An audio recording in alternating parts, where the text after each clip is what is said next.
ውድ ቻናላችን ቤተሰቦች እንኳን ወደ ቻናላችን በደህና መጣችሁ። አሁንም ሊቨርፑልን በተመለከቱ ዘገባዎች ተመልሼ መጥቻለሁ። በዛት የምንመለከታቸው ዶሚኒክ ሶብዝ ላይ የማይሸጥ ተጫዋች ነው እየተባለ ይገኛል። እንደዚሁም አዳም ዎርተን ላይ ያላቸው ፍላጎት እንደጨመረም እየተዘገበ ይገኛል። በተጨማሪም ኤሚል ሄስኪ በዳርዊን ኑኔዝ ዙሪያ የሰጠው አስተያየት አለ። እነዚህም በቆይታችን የምንመለከት ይሆናል። እስከ መጨረሻ ላይ ቀረስም አብራችሁ ቆይታችሁ እንድትከታተሉት ያላችሁን ሀሳብ አስተያየትም ኮሜንት ሴክሽን ላይ በመጻፍ እንድታሳውቁኝ ሰብስክራይብ፣ ላይክ፣ ሼር ያደርጋችሁ የቻናሉ ቤተሰብ እንድትሆኑ በአክብሮት እጠይቃለሁ። አሁን በቀጥታ ወደ ዘገባዎቹ የምናመራ ይሆናል። አብራችሁን ቆዩ። በመጀመሪያም ኤሚል ሄስኪ በሰጠው አስተያየት ነው የምንጀምረው። ሰሞኑን ዳርዊን ኑኔዝ ወደ ሊቨርፑል ይመለሳል የሚሉ የተለያዩ ዘገባዎችን እየሰማን ነው የምንገኘው። በዚህ ዙሪያም በሰጠው አስተያየት የዳርዊን ኑኔዝ ወደ ሊቨርፑል የመመለስ ነገር በጣም መጥፎ ሀሳብ ነው እያለን ይገኛል።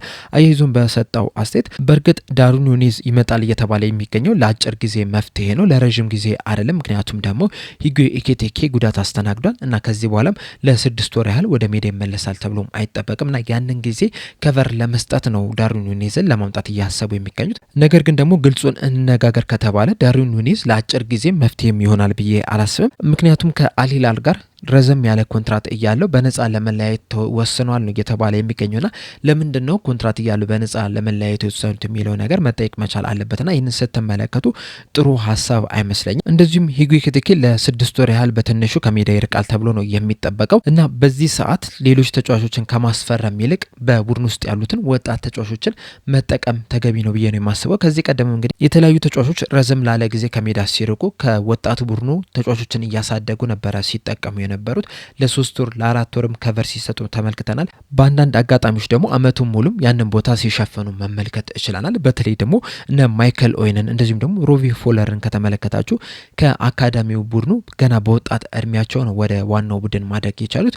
በተለይ ማይከል ኦዌን ገና በወጣትነቱ በእንግሊዝ ፕሪሚየር ሊግ የጎልደን ቡት አሸናፊ መሆንም የቻለ ተጫዋች ነው የነበረውና ከዚህ ልምድ ተወስደው አሁንም ሊቨርፑሎች ለሂጎ ኤኪቲኬ ከቨር ከአካዳሚው ቡድኑ የተለያዩ ተጫዋቾችን ቢያሳድጉ ጥሩ ሀሳብ ይመስለኛል። ዳርዊን ኑኔዝን ግን ለሂጎ ኤኪቲኬ ከቨር ብለው የሚያመጡት ከሆነ በጣም መጥፎ ሀሳብ፣ የተሳሳተ ውሳኔ ነው ብዬ ነው የማስበው የሚል አስተያየትን ሰጥቷል።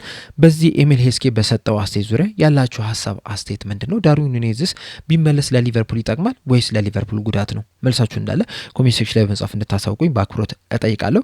በመቀጠልም ቲምቶክ ይዞት የወጣውን ዘገባ ነው የምንመለከተው። እንደ ቲምቶክ ዘገባ ከሆነ ሊቨርፑሎች አዳም ዎርተንን ለማስፈረም ከፍተኛ ፍላጎት አላቸው እያለን ይገኛል። አያይዞም ይዞት በወጣው ዘገባ መሰረት ላለፈው ሳምንትም ይህንን ተጫዋች ለማስፈረም የተለያዩ ስራዎችንም እየሰሩ ይገኛሉ።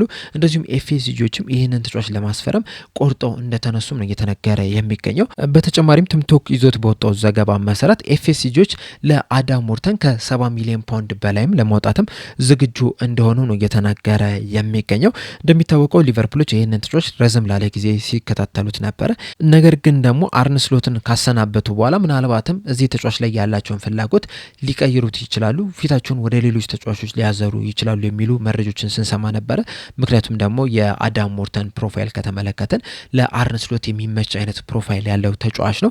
እንደዛም ቢሆንም ግን አሁን ላይ እንደ ቲምቶክ ዘገባ ከሆነ ይህንን ተጫዋች አሁንም በቅርበት እየተከታተሉት ይገኛሉ። ተጫዋቹንም ለማስፈረምም ከፍተኛ ፍላጎት አላቸው እያለን ይገኛል። ለሊቨርፑሎች ይህንን ተጫዋች እንዳያስፈረሙ ትልቅ ፈተና ሊሆንባቸው የሚችለው ክሪስታል ፓላሶች ለዚህ ተጫዋች የሚጠየቁት ገንዘብ ነው።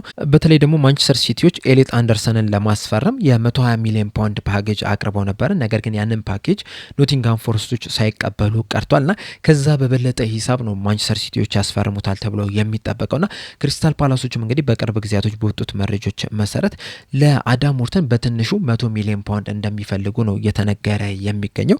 ከጥቂት ወራት በፊት ምናልባት ከ1-2 ወር በፊት ይህ ተጫዋች ከ60 እስከ 65 ሚሊዮን ፓውንድ ድረስ ያወጣል ተብሎ ነበረ የተገመተው። ነገር ግን የኤሊት አንደርሰን የዝውውር ሂደት ይህ ተጫዋችም እንዲወደድ እንዳደረገውም ነው እየተዘገበ የሚገኘው። ሊቨርፑሎች ይህን ያህል ገንዘብ ለመክፈል ፍቃደኛ ናቸው ወይ? በጣም ትልቁ ጥያቄ ነው። በእርግጥ ቀደም እንደነገርኳችሁም ቲክቶኮች ይዞት በወጡት ዘገባ መሰረት ኤፍኤስጂዎች እንዳስፈላጊነቱ ከ70 ሚሊዮን ፓውንድ በላይም ለማውጣትም ዝግጁ ናቸው የሚል መረጃን ይዞልን ወጥቷል። ነገር ግን ተጫዋቹ ከ70 ሚሊዮን ፓውንድ በላይ ይገባዋሉ? በጣም ትልቅ ጥያቄ ነው። በእርግጥ ኳሊቲ ያለው ተጫዋች ነው። እንደዛም ቢሆንም ግን ከ60 እስከ 65 ሚሊዮን ፓውንድ የሚገባው ተጫዋች ነው ብዬ ነው የማምነው።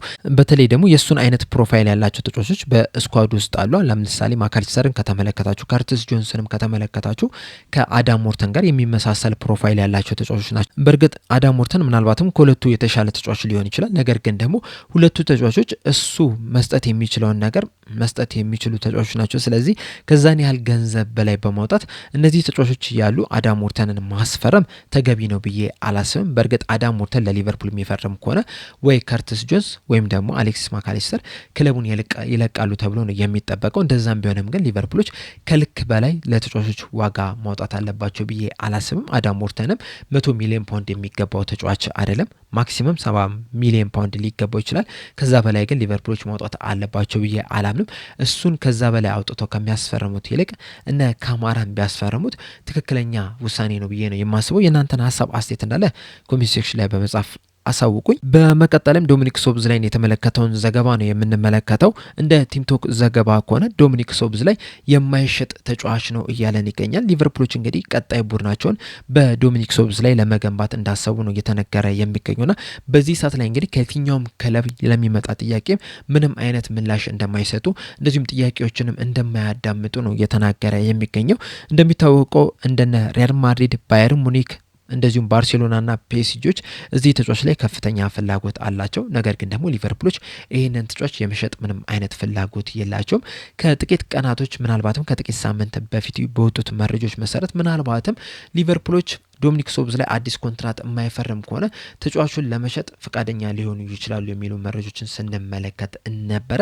በእርግጥ እስካሁን ድረስ ኮንትራቱን አላራዘምም። ነገር ግን ደግሞ ሊቨርፑሎች ምናልባትም በቀጣይ ቀናቶች በቀጣይ ሳምንታት ውስጥ ኮንትራቱን ያራዝማል ብለው ያምናሉ። በዛ ምክንያትም በዚህ ሰዓት ላይ ይህንን ተጫዋች ለመሸጥ ምንም አይነት ፍላጎት የላቸውም። ነገር ግን ደግሞ ምናልባት በቀጣይ ሲዝን ኮንትራቱን የማይፈርም ከሆነ ተጫዋቹን ሊሸጡ የሚችልበት እድል አለ ብዬ አስባለሁ።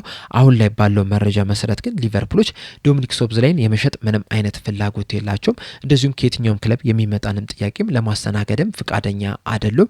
ቀጣይ ቡድናቸውንም በዶሚኒክ ሶብዝላይ ላይ መገንባት ይፈልጋሉ። እንደዚሁም ቨርጅል ቫንዳይክም ከሊቨርፑል ከወጣ በኋላ ምናልባትም የሊቨርፑል አምበልም ይሆናል ተብሎ ከሚጠበቁ ተጫዋቾች መካከል አንደኛው ዶሚኒክ ሶብዝላይ ነው።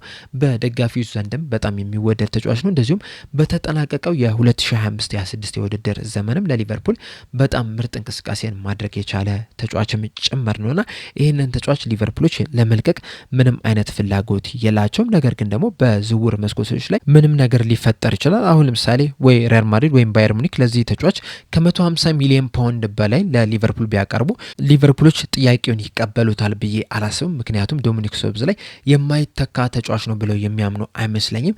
ምናልባት እንደሱ አይነት ትክክለኛ ተጫዋች ላይ ያገኙ ይችላሉ። ነገር ግን ደግሞ በሌሎች ሚናዎች ግን ተጫዋቹን እንተካለን ብለው ስለሚያምኑ ምናልባትም ከፍተኛ ገንዘብ የሚቀርብላቸው ከሆነ በዚህ የጃንዋሪ ዝውውር መስኮትም ሲለቅ ልንመለከት እንችላለን። ነገር ግን ደግሞ ያን ያህል ገንዘብ የሚያቀርብ ክለብ አለ ተብሎ አይጠበቅም። በዛ ምክንያትም ዶሚኒክ ሶብዝላይ በቀጣይ ሲዝን በሊቨርፑል ይቆያል ተብሎ ይጠበቃል።